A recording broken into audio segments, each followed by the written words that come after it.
we have to think about the future of teaching, think about our university. What changes will be necessary in the upcoming years?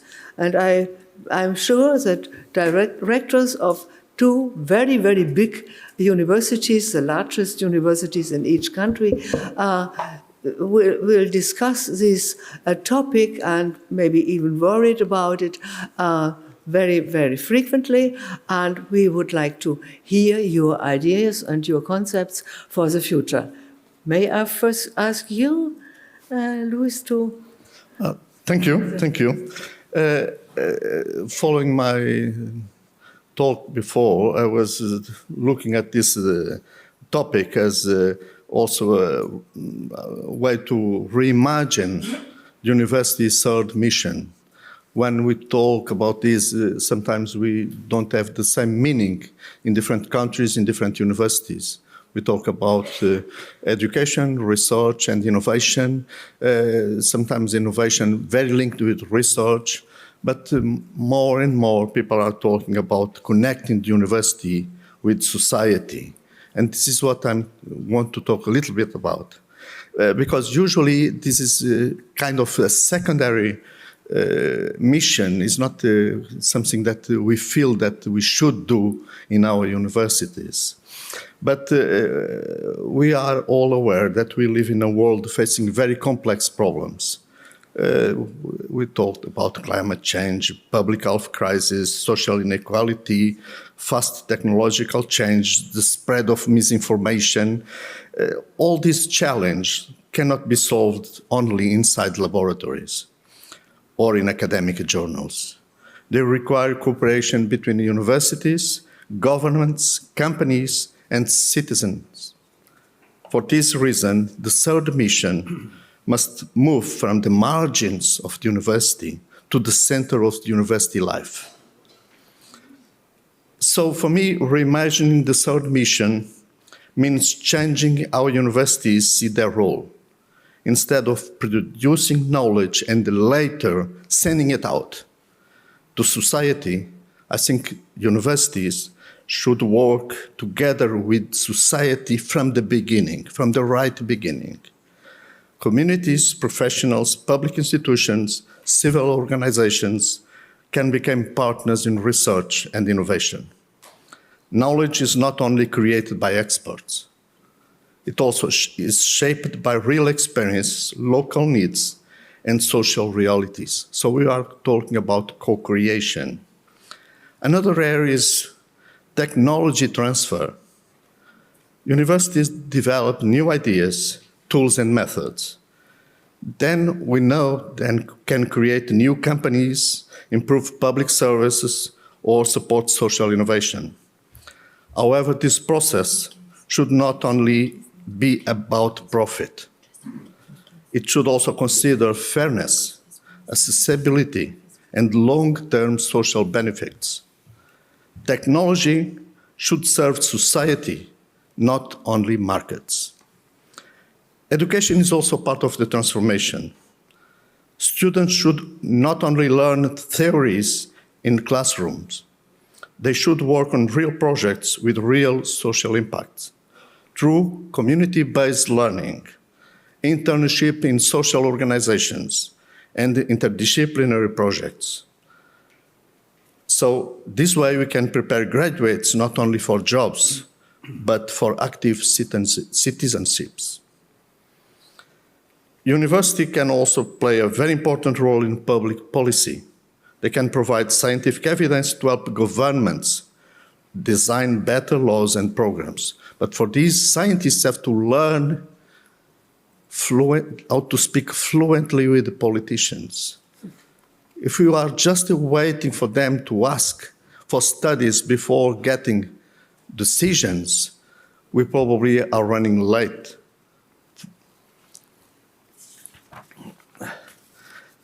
Two more things. Of course, this transformation is not easy.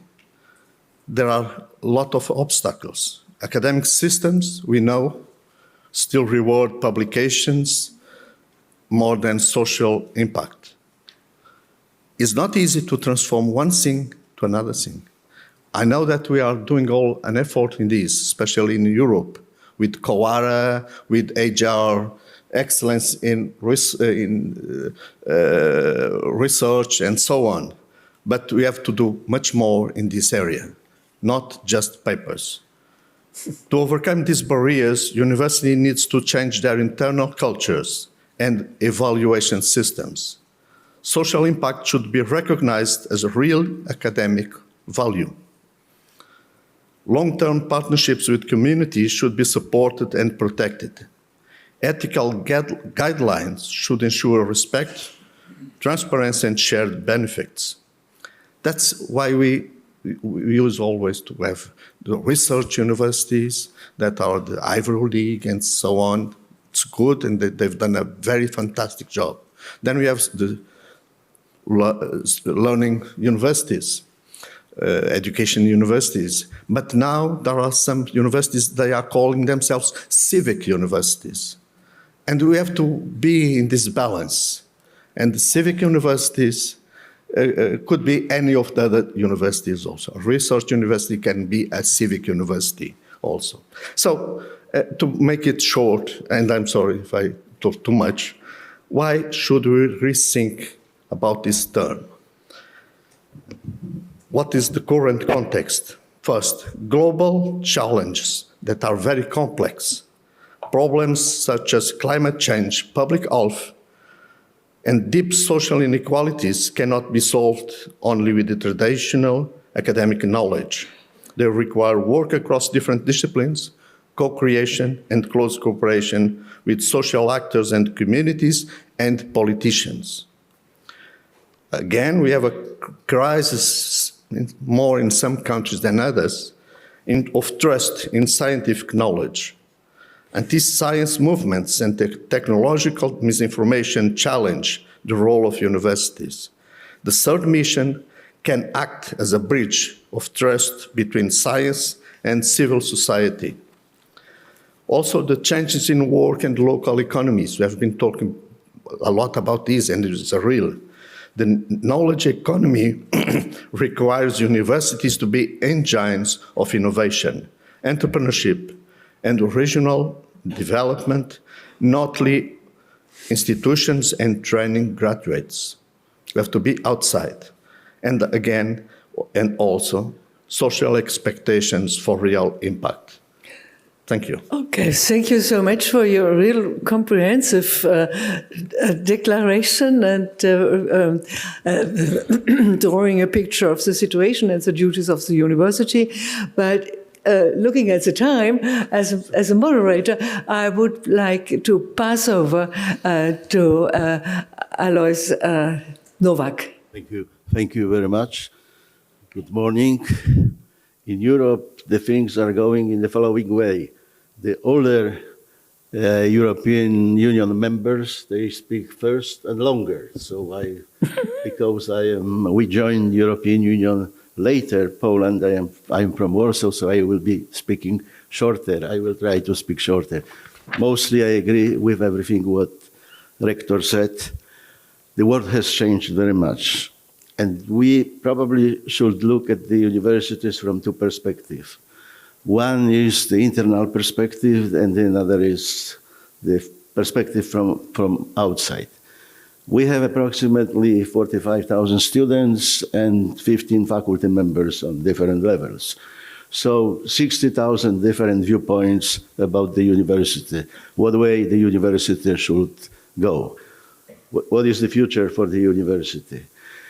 And university nowadays is completely different university than it used to be in the past. In the past, 15, 12, 20 years ago, usually universities, at least in Europe, most of the universities concentrate on two things.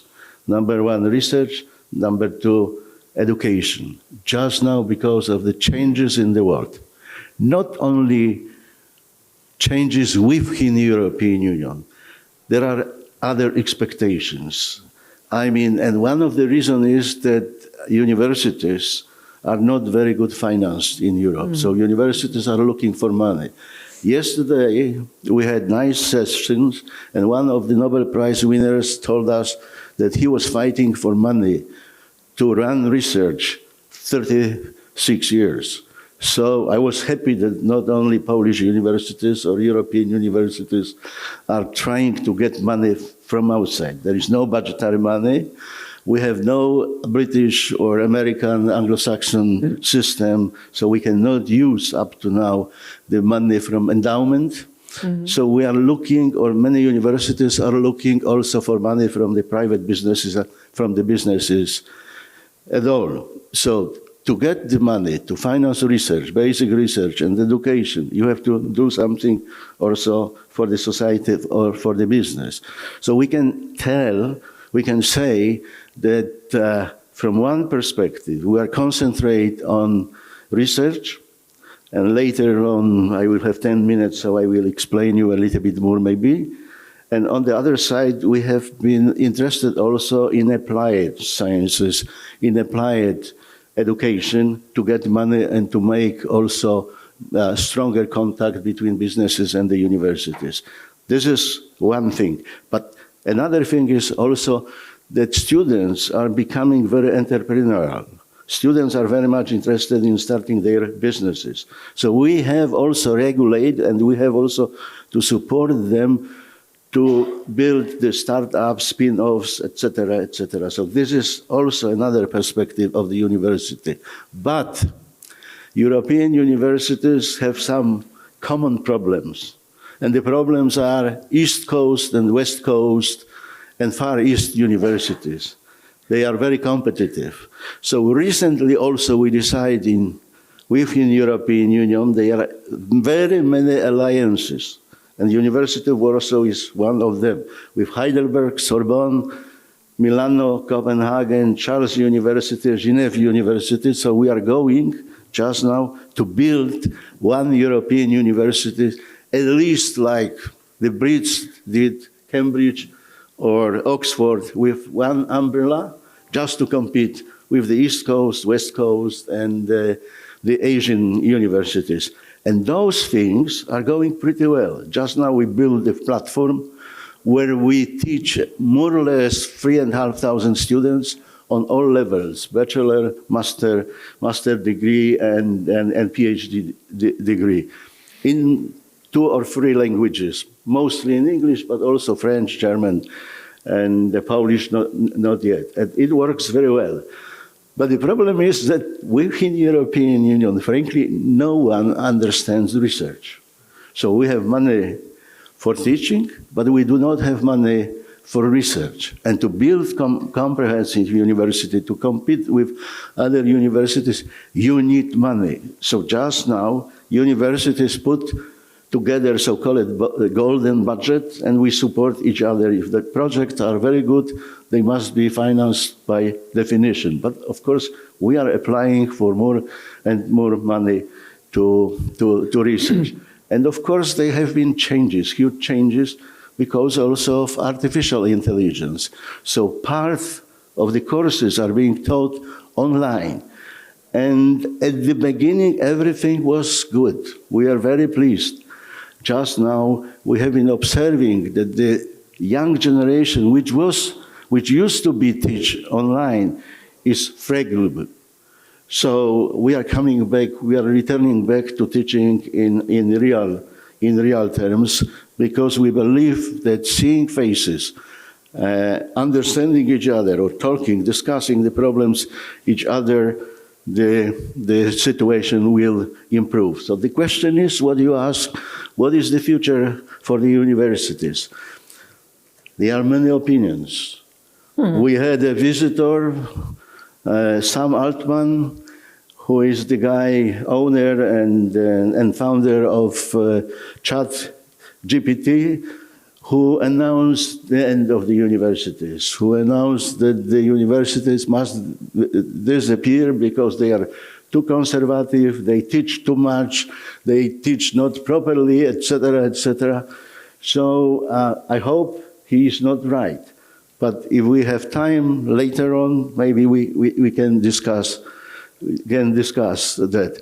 But I would not say that when you look from the perspective of the European government, from national governments, that the universities are very supported by those institutions. So this is also another sign of the present days that we have to frankly fight for everything, but in particular for money, in particular for certain regulations to be more open to cooperate with businesses and the rest of the world. Thanks. Thank you. Yeah, thank you very much for both of you for your contribution. And it is like in science. You work on a question and you open more questions. And one question or one point I haven't heard mentioned during these days, what about the bureaucracy? Is it in Europe much stronger than, for example, in China? The development in China, why was it that fast, as I could mention it during the last 30 years? It's astonishing.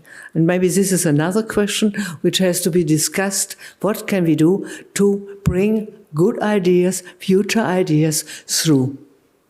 So I thank the panelists and Luís Ferreira and Alojzy Nowak, and I will not, and you, Alojzy, will talk is the next keynote speaker. And okay, so we close the panel with a few minutes over done. Okay, thank you.